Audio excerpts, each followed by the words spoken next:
"Mom, your name doesn't belong on these papers anymore." The words hit me harder than any slap could. I froze, staring at the stack of documents my son had just pushed across the table.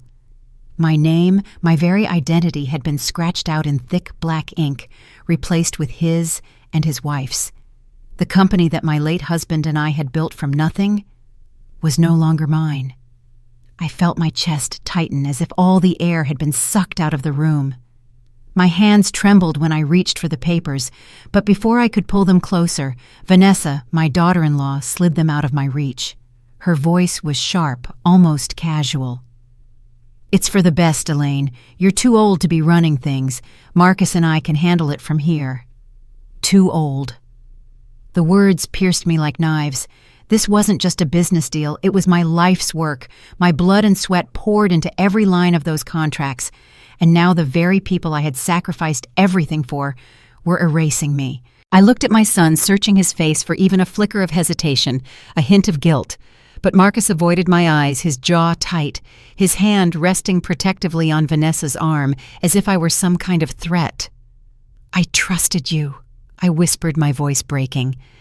"After everything I've given, everything I've done, you'd do this to me." No one answered. The silence was louder than any scream. In that moment, I realized I wasn't just losing a company. I was losing my family, my dignity, the very respect I thought I had earned. I never imagined betrayal could cut this deep, and yet here I was, staring at the proof in black and white. And for the first time in my life, I felt like a stranger in my own home. My name is Elaine Carter. I am 62 years old, and for most of my life, I believed that sacrifice was the highest form of love. I was born and raised in Atlanta, the daughter of a factory worker and a seamstress. We didn't have much, but my parents taught me that family was worth more than gold. I carried that lesson with me when I married my late husband, Richard. Together we built not just a home, but a dream. Richard and I started our company with little more than determination and a rented truck. We distributed fresh produce to local markets, driving overnight to pick up crates of vegetables from nearby farms.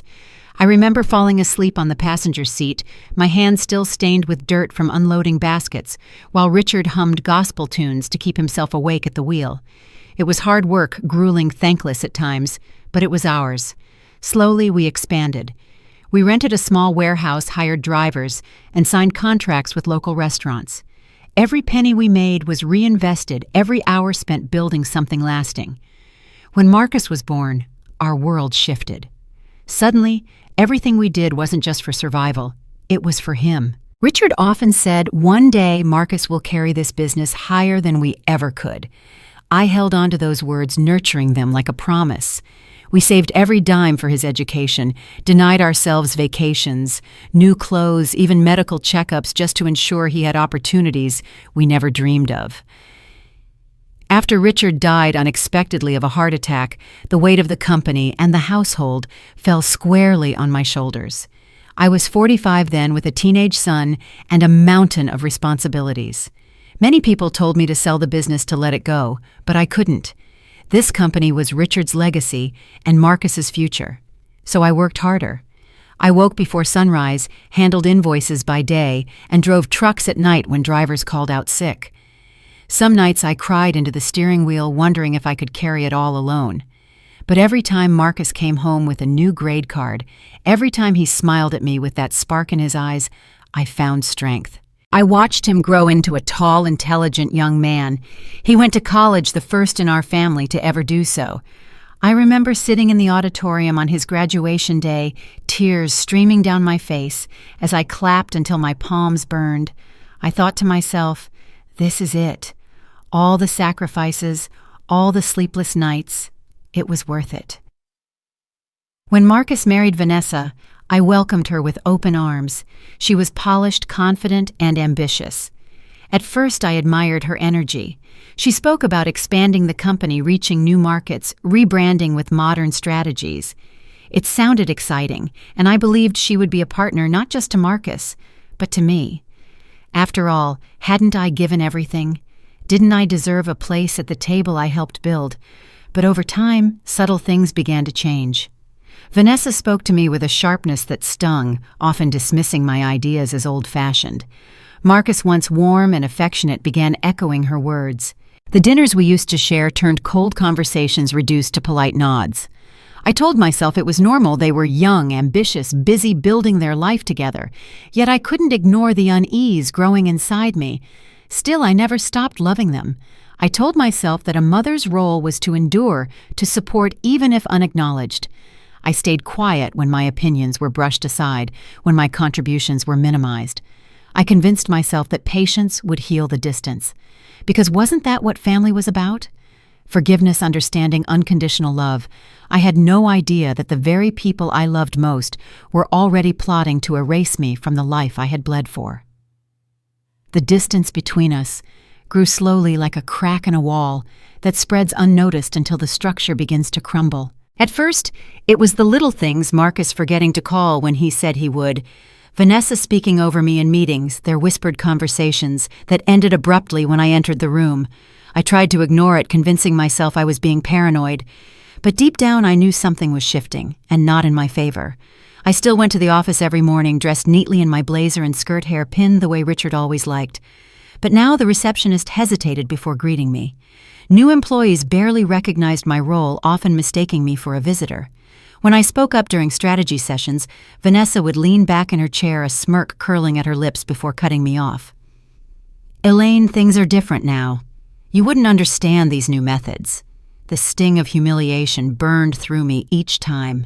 I wasn't asking for control, only respect. But slowly my voice was being erased, just like my name would later be. One Friday afternoon, I walked into the office and found my access card no longer worked. I stood outside the glass doors pressing the card again and again until the red light blinked like an accusation. The security guard approached awkwardly. "I'm sorry, Mrs. Carter. Your clearance has been revoked." "My clearance. My own company." I swallowed the lump in my throat, forcing myself to walk away with dignity, though inside I felt as though I had been stripped naked in public. At home, I confronted Marcus. "Why can't I get into the office anymore?" He shifted uncomfortably, refusing to meet my eyes. "Mom, Vanessa and I decided to update the system. It must have been a mistake. I'll fix it." But he never did. That was the first time I realized my son was lying to me. The disrespect seeped into every corner of my life. On Marcus's birthday, I baked the chocolate cake he loved as a boy. When I arrived at his house, Vanessa opened the door with a forced smile. "Oh, you didn't need to bring that. We already have dessert." She placed the cake on the counter untouched while everyone sang over a store-bought cheesecake. I sat in silence, my chest tight, watching Marcus laugh, as if he didn't notice the insult. The breaking point came during a board meeting. I had prepared a presentation about cost-saving measures, small adjustments that could improve efficiency without layoffs. I rehearsed it carefully, proud of the data I had gathered. But the moment I began speaking, Vanessa rolled her eyes dramatically loud enough for everyone to notice. "This is outdated thinking," she said. "We're not running a mom-and-pop shop anymore." A few board members chuckled nervously. My face burned as the papers in my hands blurred with tears I refused to shed. Afterward, Marcus approached me in the hallway. For a brief moment, I hoped he might apologize, defend me, remind me that I still mattered. Instead, he placed a hand on my shoulder and said softly, "Mom, maybe it's time you step back. You've worked hard enough. Let us take it from here." His words sounded like kindness on the surface, but I could hear the finality beneath them. Step back. Disappear. I went home that night and sat at the kitchen table staring at the worn photographs on the wall, Richard holding Marcus as a baby, me standing proudly in front of our first delivery truck. I had given everything, and yet I was being discarded like a broken tool. Still, part of me clung to hope. Perhaps if I stayed patient, if I showed them I trusted their leadership, things would improve. So I endured. I let Vanessa's sharp remarks cut through me without reply. I watched Marcus side with her again and again, each time chipping away at the bond between us. But the final blow came when I discovered a new set of company brochures. I flipped through the glossy pages, admiring the design until I reached the section about the founders. Richard's name was there. Marcus's name was there. But mine was gone. Not even a footnote, not a single acknowledgement of my role. It was as if I had never existed. I sat on the couch holding that brochure, my body shaking with silent rage. My sacrifices, my sleepless nights, my decades of labor, all erased with a stroke of their pen. In that moment, I understood this was not neglect. This was deliberate. They wanted me gone, not just from the company, but from the story itself. The betrayal settled deep in my bones, heavier than grief. And yet I remained silent, waiting, watching, knowing that storms always reveal what people are truly made of. The day that shattered me began with a phone call. Marcus's assistant asked me to attend a special shareholder meeting. I felt a spark of hope. Perhaps they were finally recognizing my role. Perhaps there was still a place for me. I dressed carefully, choosing the navy suit Richard had once said made me look strong and dignified. I pinned on my pearl brooch, the one I wore on our first business contract signing. My heart trembled with cautious optimism as I drove to the company headquarters. But the moment I entered the conference room, I sensed something was wrong. The air was heavy, the chatter subdued. Board members avoided my eyes. Vanessa sat at the head of the table, her posture radiating triumph, while Marcus stood beside her, looking stiff and uneasy. A screen behind them displayed bold words, "New leadership transition." I took a seat, my palms clammy, my pulse racing. Before I could ask a question, Marcus cleared his throat. "Thank you all for coming. As of today, my mother, Elaine Carter, will no longer be involved in the operations of Carter Produce Distributors." His voice was steady, rehearsed, as though he were reading from a script. For a moment, the world blurred. I heard gasps from some corners of the room, polite coughs from others. My throat tightened, my chest heaved. "Marcus!" My voice cracked. "What are you saying?" Vanessa leaned forward, her smile sharp as glass. "Elaine, it's nothing personal. You've done so much, but times are changing. It's best for everyone if you step aside. The company needs fresh leadership." The room spun. I gripped the edge of the table, trying to steady myself. "Step aside," I repeated, my voice trembling. "This company was built with my hands, with your father's sweat, with every sacrifice I ever made. And now you erase me with a press release." Vanessa shrugged. "We're not erasing you. We're honoring you. But legally you have no controlling share anymore. The documents are already signed." Her words pierced deeper than any knife. My gaze darted to Marcus, my son, my only child. His eyes darted away, shame flickering, but quickly extinguished. "It's for the best, Mom," he muttered. Laughter erupted from one of the younger investors, as if my devastation were entertainment. I felt my knees weaken, my vision blur. The papers on the table swam before me, contract signatures all finalized without my knowledge.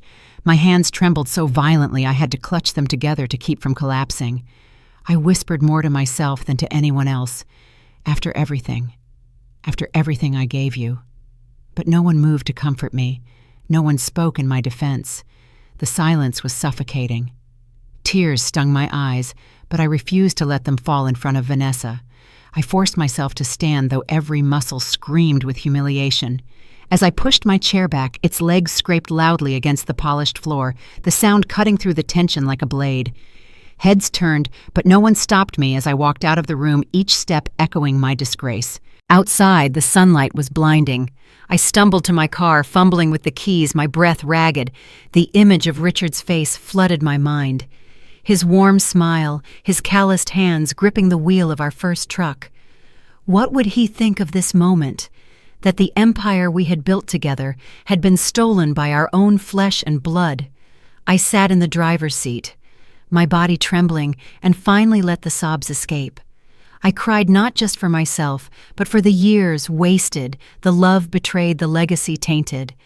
The boy I had cradled in my arms, the man I had raised with every ounce of strength, had just declared to the world that I was nothing. At that moment, I believed I had lost everything, my son, my company, my dignity. The betrayal was complete. And yet, buried beneath the wreckage of my grief, a small ember of anger began to glow. Because if they thought they could erase me so easily, they had underestimated the woman who had built this empire from the ground up. Sure. For days after the meeting, I moved like a ghost through my own house. The silence pressed against my chest, each corner reminding me of Richard, of the life we built, of the legacy I thought I was protecting. I could barely eat, barely sleep. Every time I closed my eyes, I saw Marcus's face, heard Vanessa's cutting words, felt the sting of being erased in front of strangers. One evening, while searching through old boxes in the attic, I stumbled upon Richard's worn leather briefcase. It had been sitting untouched for nearly 2 decades, covered in dust, its brass lock slightly tarnished. My hands shook as I unlatched it, half expecting moths or nothing at all. Instead, I found the heartbeat of my past, meticulously kept files, old receipts, contracts signed with trembling ink. And at the very bottom, wrapped in a faded cloth, lay a set of documents that made my breath catch. It was the original registration of Carter Produce Distributors, signed and notarized naming Richard and me as the sole owners. Even more powerful was the will Richard had drafted before his death. His handwriting, bold and certain, declared that his shares and controlling interest were to remain with me until the day I passed. Marcus's name wasn't mentioned until a later clause granting him partial inheritance only upon my death. I sat on the attic floor, tears spilling down my cheeks, clutching the papers to my chest. The truth had been waiting all along, preserved in Richard's foresight, as though he had known this day would come. My betrayal wasn't final, not legally, not morally. I wasn't powerless. I was still the rightful majority owner. The anger that had simmered inside me ignited into resolve. Vanessa thought she was clever manipulating Marcus and forging new documents, but their arrogance blinded them. They believed the copies they filed were enough that no one would question them. What they didn't realize was that the original legally binding documents had never left my possession. I called an old family friend, Daniel Wright, who had practiced law for 30 years. When I laid the papers before him, his eyes widened. "Elaine, this is ironclad. They don't have a case.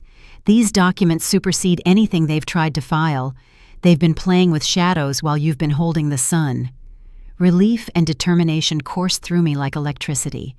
For the first time in weeks, I slept soundly. I dreamed not of loss, but of justice, of standing tall again. The next morning, I pressed my navy suit once more pinned on my pearl brooch and slipped the documents into a leather folder. This time, when I looked in the mirror, I didn't see a defeated, discarded mother. I saw the woman who had carried crates of produce at midnight, the woman who had survived widowhood and built an empire with her bare hands. If Marcus and Vanessa wanted war, then they would see that Elaine Carter was not a woman to be erased. The next shareholder meeting was scheduled 2 weeks later. Word had spread quickly after the last fiasco. Investors whispered about my sudden removal, rumors circulated about Vanessa's growing influence, and some even speculated that I had willingly stepped down. Little did they know I was preparing to return not as a discarded matriarch, but as the rightful owner. I arrived early, the leather folder tucked beneath my arm. Daniel Wright walked beside me, his calm presence a steadying force. When I stepped into the room, heads turned. Some eyes widened with surprise, others flickered with unease. Vanessa's confident smile faltered for just a second, but she quickly straightened her posture as if daring me to speak. Marcus shifted nervously in his seat. "Mom, I didn't expect you here." I placed the folder on the table with deliberate care. My voice was steady, stronger than I felt inside. "You didn't expect me because you thought I had nothing left. But you forgot who I am, Marcus. You forgot who built this company from the ground up." Vanessa scoffed. "Elaine, this isn't the time for theatrics. We've already settled the matter." "The documents are signed," Daniel interrupted smoothly.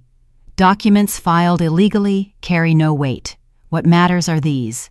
He opened the folder and laid out the originals, the company's registration, and Richard's will. Gasps rippled through the room. Board members leaned forward, murmuring as their eyes scanned the notarized seals and signatures. I straightened my shoulders. These papers prove that I remain the majority owner. Nothing Marcus or Vanessa filed has any legal standing. You tried to erase me, but Richard protected me long before you even thought of it. The silence that followed was thick, broken only by the shuffle of papers and the whisper of disbelief. Marcus's face turned pale. "Mom, I didn't know." "Vanessa told me." Vanessa slammed her hand on the table.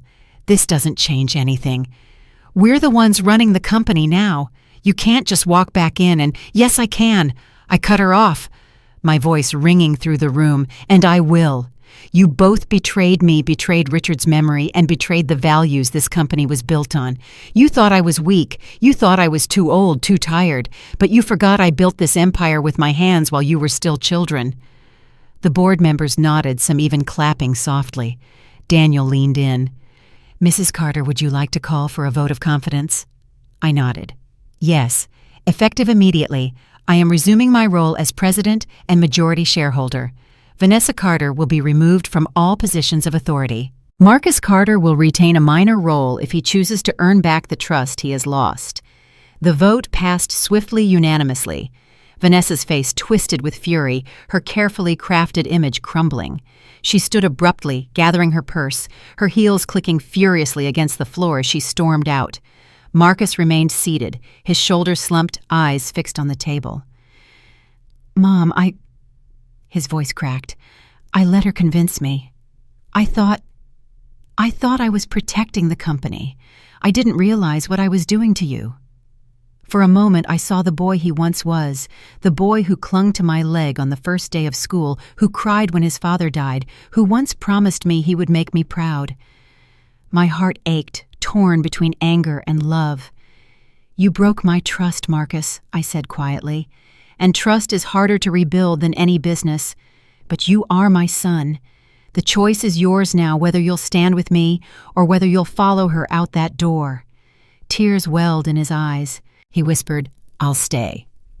The meeting adjourned with firm handshakes and renewed respect from the board.